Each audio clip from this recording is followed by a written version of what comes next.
Hey everyone, and welcome to my November reading wrap up. Also, I think I'm wearing the exact same sweater as I did in my October reading wrap up, but I really love this sweater and I love the color, so let's just ignore that. So in November I had a pretty okay reading month, but nothing too special, I would say. I read 7 books and a lot of short stories, which is a great number, but overall I wasn't like blown away by any new books. Again, there were a lot of rereads, and yeah, definitely compared to some of the other really good reading months I had this year, this one was just okay. But yeah, I still read quite a lot of books, so I still have stuff to talk about today. So yeah, let's just get started. And then I'm going to tell you all about the books that I read in November. The first book that I finished this month was Mistress of Rome by Kate Quinn. This is a historical fiction novel. It takes place in the ancient Roman Empire, and it's about a slave girl named Tia and a gladiator named Arius, and it follows their lives, and it's also about a lot of other characters,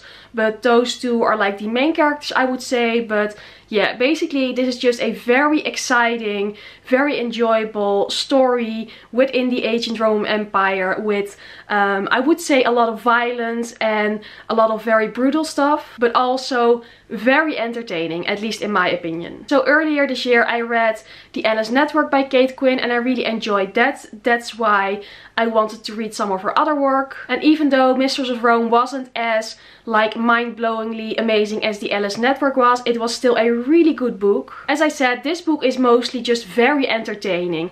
It's just, there's so much drama, there's so much going on. And also, as I said, this book is pretty brutal. There's a lot of violence and assault. I know that's not something everyone enjoys, but I liked it because it does really fit the setting of the ancient Roman Empire. Also, this book, I don't know how Kate Quinn does it, but she has a way of writing that you're just addicted to the story instantly. I loved reading about all the characters. There are so many different sorts of characters, also some really horrible characters, but like very well written horrible characters. You're not meant to like them, but I also enjoy reading about, well, bad guys. And I also loved that this story takes place over like a longer time period, and I just love the setting, and I just had a really good time reading this book. And if you're looking for a fun, enjoyable, pretty brutal historical fiction book that takes place in the ancient Roman Empire during like the ancient times, then this is definitely the book for you, I would think. And I gave Mistress of Rome 4 out of 5 stars. Then the next book that I read was an audiobook. I listened to it, and it is The Last Tutor by Philippa Gregory. So I love to read a Philippa Gregory book every once in a while. If you have been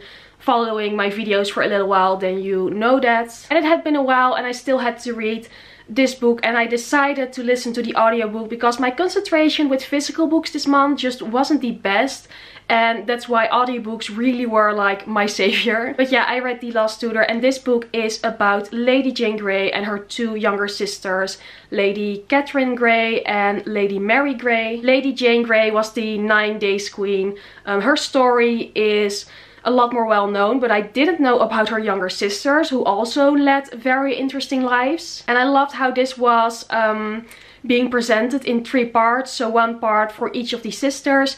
And yeah, that's something I just really enjoyed, to sort of read about these multiple perspectives or listen to. And I also loved learning about Mary Grey and Catherine Grey because I didn't know them, and I always love learning about new historical stories. This is definitely not a mind-blowing book. It's not Philippa Gregory's best book, but it's also not the worst book I've read by her. Again, this was just exactly what I really craved at the time. It was perfectly okay, it was perfectly fine, not amazing or anything. It was just a really good 3-star read for me, I would say. 3.5 stars. Like, it was exactly what I wanted. I didn't want a new all-time favorite book. I just wanted to listen to a Tudor story, and yeah, this book gave me that. And yeah, I think I will just always enjoy reading Philippa Gregory books every once in a while. And yeah, this book particularly also is really closely connected to my thesis topic. So yeah, basically it was just Tudors all around for me this month. My thesis is also about the Tudor era in England, so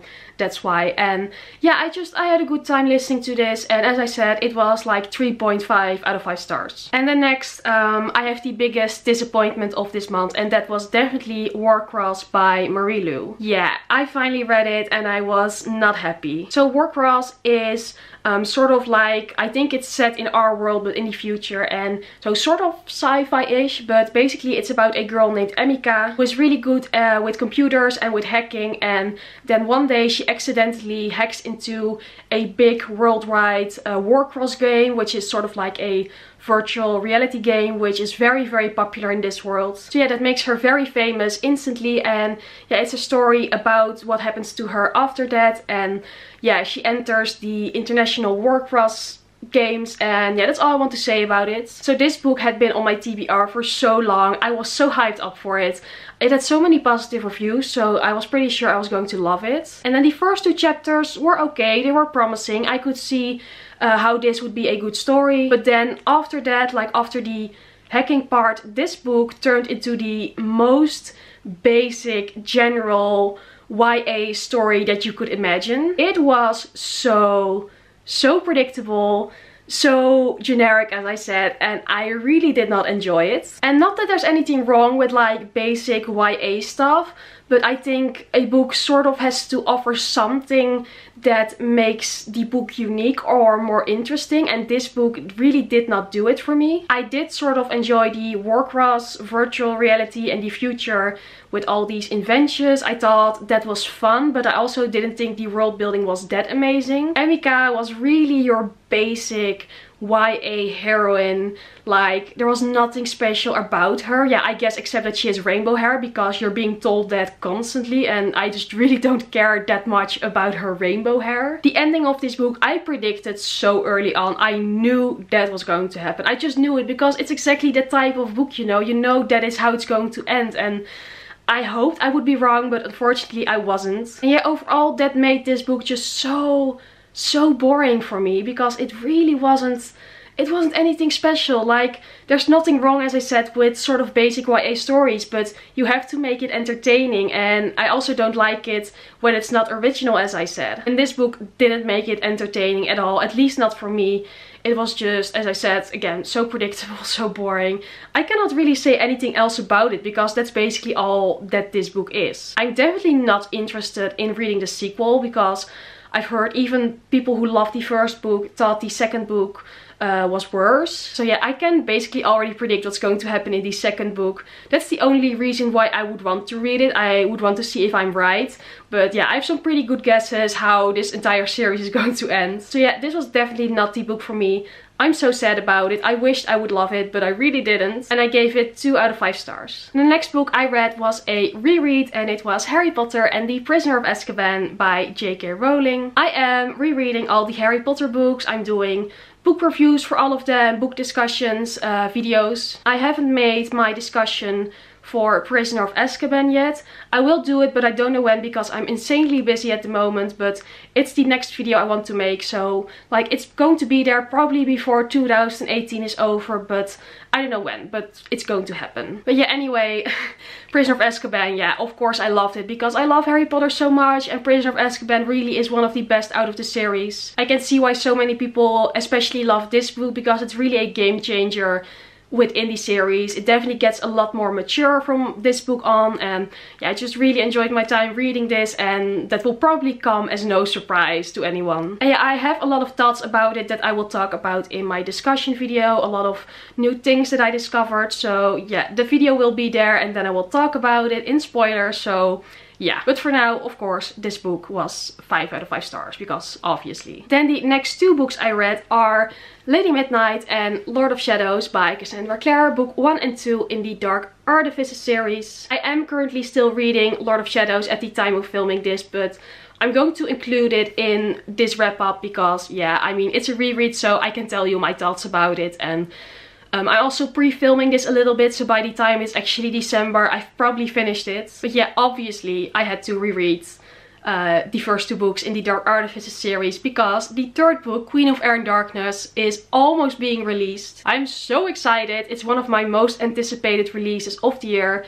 I have been waiting for this book for a year and a half, so I cannot wait for it. But I had to reread Lady Midnight and Lord of Shadows to refresh in my memory, to get caught up on some details that I maybe had missed the first time around. And yeah, I just had a fun time rereading them. It's still a very good series. I think the writing is definitely a lot better than in Cassandra Clare's earlier books. I think the story is very well done. I loved all the characters. There are so many of them. And again, I don't really have like a lot of in-depth thoughts about this apart from that. I do have a separate review for Lord of Shadows that I filmed shortly after finishing it the first time. So you can watch that if you want to hear more about my thoughts on that book. And yeah, it's just, again, rereads.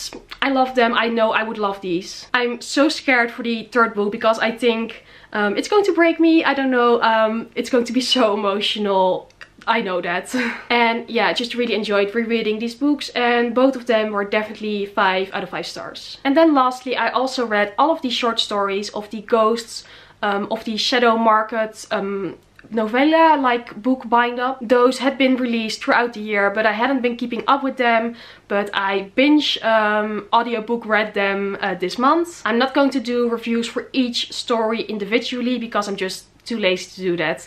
That would take too much time. But overall, I can definitely say that I really enjoyed these novellas. It's very much like the Tales of the Shadow Hunter Academy bind up. There are a lot of different stories from all these sort of like Shadowhunter series, and some stories are like more there to be cute and sort of fan service. Some stories are more important and like really have some important information for a later series. There's definitely a lot of important information for the what is it called? The Chain of Gold series, like the sequel to the Infernal Device series. There are some stories related to that. There are also some stories related to the Dark Artifices. So yeah, so there was cuteness, there was fan service, we saw some of our favorite characters again, there was new information, and yeah, overall just very enjoyable. I think I would count all of these stories as one book on my Goodreads sort of, because together it's like one book, and then next year there is going to be a physical bind up with 2 more stories. But yeah, for now I am finished with the stories that are available. Again, I listened to all the audiobooks, which is a lot of fun because they were always narrated by different actors from like popular TV shows. So that makes it very enjoyable. And yeah, I guess I would give this bind up overall I think 4.5 out of 5 stars. Just very enjoyable. I would definitely recommend reading them if you love the Shadowhunter world and if you want to be completely caught up with everything. And yeah, I've now read everything from the Shadowhunter Chronicles that is currently available, and again, so ready for Queen of Air and Darkness.